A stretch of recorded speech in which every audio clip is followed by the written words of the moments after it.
ഈ മഴക്കാലത്ത് ഒരു പക്കോടയും ചായയും കുടിച്ചാലോ? അതിനായി 5 സവോള, പച്ചമുളക്, ഇഞ്ചി എല്ലാം കൂടി ചോപ്പ് ചെയ്ത് മാറ്റി വയ്ക്കാം.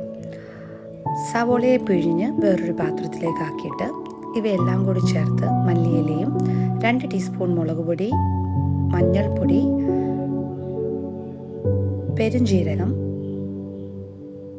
കായപ്പൊടി, ഉപ്പ്, 1 ടീസ്പൂൺ ചിക്കൻ മസാല, 1/2 കപ്പ് അരിപ്പൊടി, 1/2 കപ്പ് കടലമാവ് എല്ലാം കൂടി ചേർത്ത് മിക്സ് ചെയ്യുക. നന്നായി കുഴച്ച് മാറ്റി വയ്ക്കാം. അതിനുശേഷം ഒരു പാത്രത്തിൽ എണ്ണ ചൂടാക്കി കുറേശ്ശെ എണ്ണയിലേക്ക് ഇട്ട് കൊടുക്കാം. അതിൻ്റെ നിറമൊക്കെ ഒന്ന് മാറി ക്രിസ്പിയായി വരുമ്പോൾ കോരി വേറൊരു പാത്രത്തിലേക്ക് മാറ്റാം. ഇതാ നല്ല ക്രിസ്പി ആയിട്ടുള്ള പക്കോടയും ചൂട് ചായയും